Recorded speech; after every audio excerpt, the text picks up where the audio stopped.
Hi, ഞാൻ doctor പ്രിയ, Q1 health കെയറിലെ homeopathic ഫിസിഷ്യനാണ്.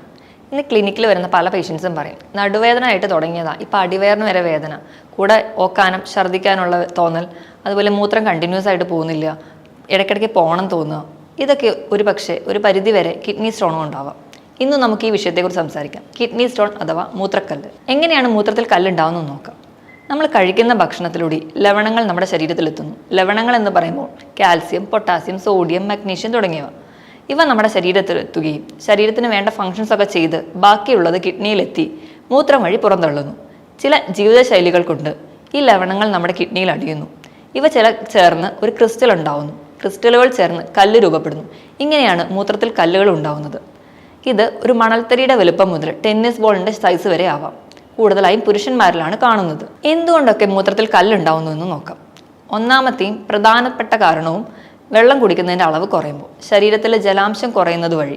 രണ്ടാമതായിട്ട് തെറ്റായ ഭക്ഷണ രീതി, നാരടങ്ങിയ ഭക്ഷണങ്ങൾ കഴിക്കുന്നത് കുറയുമ്പോഴും റെഡ് മീറ്റുകൾ കൂടുതലായി കഴിക്കുന്നതും സോഫ്റ്റ് ഡ്രിങ്ക്സും അതുപോലെ സ്പൈസി ഫുഡുകൾ കൂടുതലായി കഴിക്കുന്നത് വഴിയും നമുക്ക് ലവണങ്ങളുടെ അളവ് ശരീരത്തിൽ കൂടാം.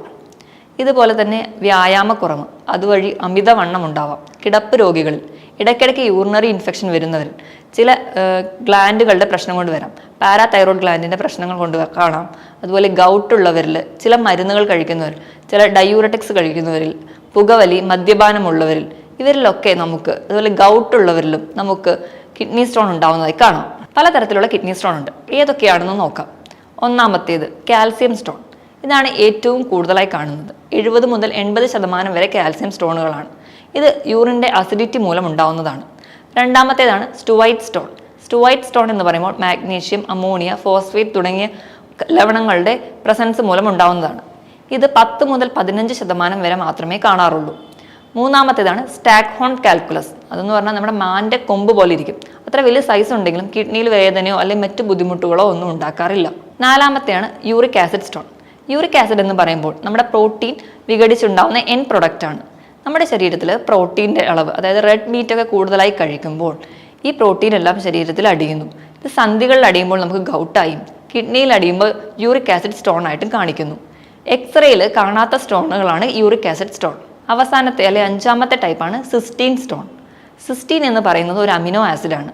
നമ്മൾ കഴിക്കുന്ന ഭക്ഷണം, അതായത് നമ്മൾ കഴിക്കുന്ന മുട്ട, അതുപോലെ ഇറച്ചി, ബ്രക്കോളി തുടങ്ങിയവയിലെല്ലാം സിസ്റ്റീൻ ഉണ്ട്. സിസ്റ്റീൻ ശരീരത്തിൽ കൂടുമ്പോൾ അത് യൂറിനിലൂടെ പുറന്തള്ളുന്ന കണ്ടീഷനാണ് സിസ്റ്റീൻ യൂറിയ. അതിൻ്റെ ഒരു ഭാഗമായി കാണുന്നതാണ് സിസ്റ്റീൻ സ്റ്റോൺ. ഇത് വളരെ കുറച്ച് മാത്രമേ കാണാറുള്ളൂ. മൂത്രത്തിൽ കല്ലുണ്ടാകുമ്പോൾ എന്തൊക്കെ ലക്ഷണങ്ങൾ കാണാമെന്ന് നോക്കാം. കല്ല് എവിടെ കാണുന്നു, അതിലെ കല്ലിൻ്റെ ഷേപ്പ്, കല്ലിൻ്റെ സൈസ് അനുസരിച്ച് നമുക്ക് ലക്ഷണങ്ങൾ മാറി മാറി വരാം. ഏറ്റവും പ്രധാനപ്പെട്ടത് വയറുവേദനയാണ്. നടുവിൽ നിന്ന് തുടങ്ങി ഇടുപ്പിലൂടെ അടിവയറിലേക്ക് വേദന വരുന്നു.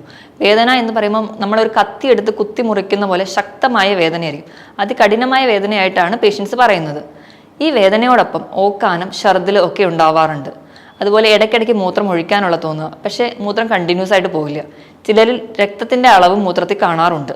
അതോടൊപ്പം ചിലർക്കാണെങ്കിൽ ചെറിയ മണൽത്തരി പോലെ കല്ലുകൾ പുറത്തു പോകാറുമുണ്ട്. അതികഠിനമായ വേദന വരുമ്പോഴത്തേക്കും ആൾക്കാർ ക്ഷീണിക്കുകയും തളർച്ചയും കൂടുതലായി വിയർക്കുന്നതും കാണാം. കിഡ്നി സ്റ്റോൺ ഉള്ളതുകൊണ്ട് എന്തൊക്കെ കോംപ്ലിക്കേഷൻസ് ഉണ്ടാവുമെന്ന് നോക്കാം. കിഡ്നി സ്റ്റോൺ നിന്നിട്ട് അത് പുറന്തള്ളാതിരിക്കുകയാണെങ്കിൽ, അത് കിഡ്നിയിൽ യൂറിൻ കംപ്ലീറ്റ് ആയിട്ട് പുറത്തു പോകാതെ നിന്ന് വേറെ ഇൻഫെക്ഷൻസ് ഉണ്ടാവാനുള്ള ചാൻസ് കൂടുതലാണ്. ഇങ്ങനെ ഇൻഫെക്ഷൻസ് ഡെവലപ്പ് ചെയ്ത് കിഡ്നിക്ക് തന്നെ ഡാമേജ് ഉണ്ടാക്കാൻ കാരണമാവുന്നു. ഇനി നമുക്ക് കിഡ്നി സ്റ്റോൺ എങ്ങനെ കണ്ടുപിടിക്കാൻ നോക്കാം. ആദ്യമായിട്ട് ബ്ലഡ് ടെസ്റ്റ് ചെയ്യുകയാണെങ്കിൽ നമ്മുടെ ശരീരത്തിൽ ബ്ലഡിലുള്ള ലവണങ്ങളുടെ അളവൊക്കെ തിരിച്ചറിയാൻ പറ്റും. ഓരോ ലവണങ്ങൾ എത്രയുണ്ടെന്നും അത് നമുക്ക് ഏതെങ്കിലും സ്റ്റോൺ ഉണ്ടാക്കാനുള്ള ടെൻഡൻസി ഉണ്ടോ എന്നും അറിയാം. രണ്ടാമതായിട്ട് യൂറിൻ ടെസ്റ്റ് ചെയ്യുകയാണെങ്കിൽ ഇതുപോലെ തന്നെ ഏതൊക്കെ ലവണങ്ങൾ ഈ മൂത്രത്തിലുണ്ടെന്നും അത് കൂടിയത് കൊണ്ട് നമുക്ക് ഇനി ഏതൊക്കെ സ്റ്റോൺ ഫോം ചെയ്യാം എന്ന് നമുക്ക് തിരിച്ചറിയാൻ പറ്റും. മൂന്നാമതായിട്ട് USS അബ്ഡോമൻ, വയറിൻ്റെ സ്കാൻ അറിയുന്നത് വഴി നമുക്ക് കിഡ്നിയിലെ സ്റ്റോൺ എവിടെയാണ്, അതിൻ്റെ വലുപ്പം എത്രയാണ്, അത് ഇപ്പം എന്തെങ്കിലും ഓർഗനെ ബ്ലോക്ക് ചെയ്യുന്നുണ്ടോ എന്നൊക്കെ തിരിച്ചറിയാം. ഇതിനോടൊപ്പം തന്നെ CT സ്കാൻ ചെയ്യുന്നത് വഴി 3D പിക്ചർ കിട്ടും. കല്ല് എവിടെയാണ്, കല്ല് എന്തെങ്കിലും ബ്ലോക്ക് ഉണ്ടാക്കുന്നുണ്ടോ, കല്ലിൻ്റെ സൈസ് എത്രയാണ് എന്നൊക്കെ, കോംപ്ലിക്കേഷൻസ് ഒക്കെ ഉണ്ടാവാം എന്നൊക്കെ നമുക്ക് തിരിച്ചറിയാം. അതുപോലെ തന്നെ ഇൻട്രാവീനസ് യൂറോഗ്രാം എന്നൊരു ടെസ്റ്റ് ചെയ്യുന്നുണ്ട്. അത് നമ്മുടെ കിഡ്നിയുടെ ഫംഗ്ഷൻ എന്താണ്, എന്തെങ്കിലും കുഴപ്പമുണ്ടോ എന്നൊക്കെ തിരിച്ചറിയാൻ വേണ്ടിയാണ് ചെയ്യുന്നത്. കിഡ്നി സ്റ്റോൺ നമുക്ക് ഈസി ആയിട്ട് എങ്ങനെ മാനേജ് ചെയ്യാമെന്ന് നോക്കാം. ആദ്യം നമുക്ക് ഫുഡിൽ എന്തൊക്കെ മാറ്റം വരുത്തണമെന്ന് നോക്കാം. ഫുഡ് കഴിക്കുമ്പോൾ എല്ലാവരും കിഡ്നി സ്റ്റോൺ ഉണ്ടെന്ന് കേൾക്കുമ്പോഴേ പാലുൽപ്പന്നങ്ങളും പൂർണ്ണമായി നിർത്തും. അത് തെറ്റായ ഒരു ധാരണയാണ്. കാൽസ്യം നമ്മുടെ ശരീരത്തിന് ആവശ്യമാണ്. അതുപോലെ തന്നെ ഓക്സലേറ്റ് കല്ലുകൾ ഫോം ചെയ്താൽ കാൽസ്യമാണ് അത് നീക്കുന്നത്. അതുകൊണ്ട് കാൽസ്യം അല്ല കല്ലായിട്ട് അടിയുന്നത്, പകരം ഓക്സലേറ്റുകളാണ് കല്ല് ഫോം ചെയ്യുന്നത്. ഈ ഓക്സലേറ്റുകളെ നീക്കം ചെയ്യുന്നതാണ് കാൽസ്യം. അതുകൊണ്ട് നമ്മുടെ ശരീരത്തിന് കാൽസ്യം അത്യാവശ്യമാണ്. ഒരിക്കലും കാൽസ്യം അല്ല കല്ലായിട്ട് ഫോം ചെയ്യുന്നതെന്ന് നമ്മൾ ഓർത്തിരിക്കണം. നമ്മുടെ ഭക്ഷണത്തിൽ ഓക്സലേറ്റുകളുടെ അളവ് കുറയ്ക്കണം. ഓക്സലേറ്റുകൾ കാണുന്നത് കടും പച്ച നിറത്തിലുള്ള പച്ചക്കറികളാണ്. മെയിൻലി ഇലക്കറികൾ, അതുപോലെ നട്ട്സ്, നിലക്കടല തുടങ്ങിയവയിലൊക്കെ ഓക്സലേറ്റുകൾ ഉണ്ട്. ഇനി നമ്മൾ യൂറിക് ആസിഡ് കല്ലുകളാണ് കൂടുതലെങ്കിൽ അത് കുറയ്ക്കാൻ വേണ്ടിയിട്ട് റെഡ് മീറ്റ് പൂർണ്ണമായും ഒഴിവാക്കുക. അതിനോടൊപ്പം റെഡ് മീറ്റ് എന്ന് പറയുമ്പോൾ പോത്തിറച്ചി, ആടിറച്ചി, താറാവിറച്ചി ഇത് പൂർണ്ണമായും ഒഴിവാക്കുക. ഇതിനോടൊപ്പം തന്നെ ഈസ്റ്റ് അടങ്ങിയ ഭക്ഷണം, നമ്മുടെ വീട്ടിലുണ്ടാക്കുന്ന വെള്ളയപ്പം, അതുപോലെ ബ്രെഡ്, കേക്ക് തുടങ്ങിയവയിലൊക്കെ ഈസ്റ്റ് ഉണ്ട്, അത് പൂർണ്ണമായും ഒഴിവാക്കുക. അതിനോടൊപ്പം തന്നെ മദ്യപാനവും പുകവലിയും പൂർണ്ണമായി നിർത്തണം. സോഫ്റ്റ് ഡ്രിങ്ക്സും പ്രോസസ്ഡ് ഫുഡും പൂർണ്ണമായും ഒഴിവാക്കുക. എണ്ണയിൽ വറുത്തതും പൊരിച്ചതുമായ ഭക്ഷണങ്ങളും ഒഴിവാക്കേണ്ടതാണ്. ഇനി നമുക്ക് എന്തൊക്കെ കഴിക്കാമെന്ന് നോക്കാം. നമ്മൾ കഴിക്കേണ്ടതിൽ ഏറ്റവും ആദ്യം വൈറ്റമിൻ സി അടങ്ങിയ ഭക്ഷണങ്ങൾ, നമ്മൾ ചെറിയ പുളിയുള്ള നെല്ലിക്ക, നാരങ്ങ, ഓറഞ്ച് തുടങ്ങിയ പഴവർഗ്ഗങ്ങൾ കഴിക്കുക. ഇത് നമ്മുടെ കല്ല് അലിയിച്ച് കളയാൻ സഹായിക്കും. നമ്മുടെ ഭക്ഷണത്തിൽ ആൻറ്റി ഓക്സിഡൻസ് ഉൾപ്പെടുത്തുക. ആൻറ്റി ഓക്സിഡൻസ് കല്ല് ഫോം ചെയ്യാനുള്ള ടെൻഡൻസി കുറയ്ക്കും. ആൻറ്റി ഓക്സിഡൻസ് എന്ന് പറയുമ്പോൾ ഗ്രീൻ ടീ, ഇഞ്ചി, മഞ്ഞൾ, വെളുത്തുള്ളി ഇവയൊക്കെ ആൻറ്റി ഓക്സിഡൻ്റ് ആണ്.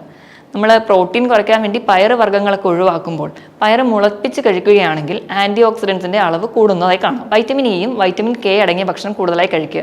അതിന് ഏറ്റവും വലിയ ഉദാഹരണം നമ്മുടെ വീട്ടിൽ സുലഭമായി കിട്ടുന്ന കരിക്കാണ്. അത് മൂത്രത്തിൽ കല്ലിന് നല്ലൊരു മരുന്നാണ്. ഭക്ഷണത്തിൽ വരുത്തുന്ന മാറ്റത്തിനോടൊപ്പം തന്നെയാണ് നമ്മൾ കുടിക്കുന്ന വെള്ളത്തിൻ്റെ അളവും. 12 മുതൽ 14 ഗ്ലാസ് വരെ, ഏകദേശം 3 ലിറ്ററോളം വെള്ളം ദിവസവും കുടിക്കണം. വെള്ളം കുടിക്കുന്നതിനനുസരിച്ച് തന്നെ മൂത്രം പാസ് ചെയ്യുന്നുണ്ടെന്ന് ഉറപ്പുവരുത്തണം.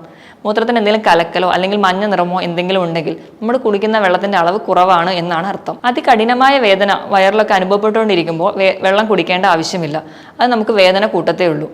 പെട്ടെന്നുണ്ടാവുന്ന ഇങ്ങനെയുള്ള വയറുവേദനയോ നടുവേദനയ്ക്കോ ഏറ്റവും നല്ല ഒരു മരുന്നാണ് നമ്മൾ ആവണക്കെണ്ണ. അത് നമ്മൾ തേക്കുന്നത് വഴി നമുക്ക് താൽക്കാലികമായിട്ട് വേദന കുറയ്ക്കാൻ സഹായിക്കും. കൃത്യമായി ഭക്ഷണം കഴിക്കുന്നതും വെള്ളം കുടിക്കുന്നതും ശ്രദ്ധിച്ചതിനോടൊപ്പം തന്നെ വ്യായാമത്തിന് വളരെയധികം പ്രാധാന്യമുണ്ട്. ദിവസവും ഒരു 45 മിനിറ്റ് മുതൽ 1 മണിക്കൂർ വരെ ആഴ്ചയിൽ 5 ദിവസമെങ്കിലും എന്തായാലും വ്യായാമം ചെയ്യണം.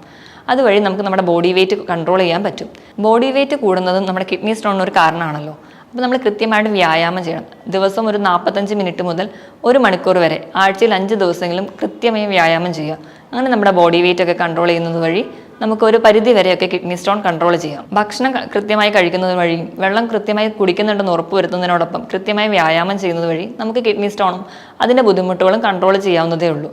ഇതിനോടൊപ്പം ഹോമിയോപ്പതിയിൽ ഫലപ്രദമായ ചികിത്സ ലഭ്യമാണ്. മറ്റൊരു ഹെൽത്ത് ടോപ്പിക്കുമായിട്ട് വീണ്ടും കാണുന്നത് വരെ നന്ദി.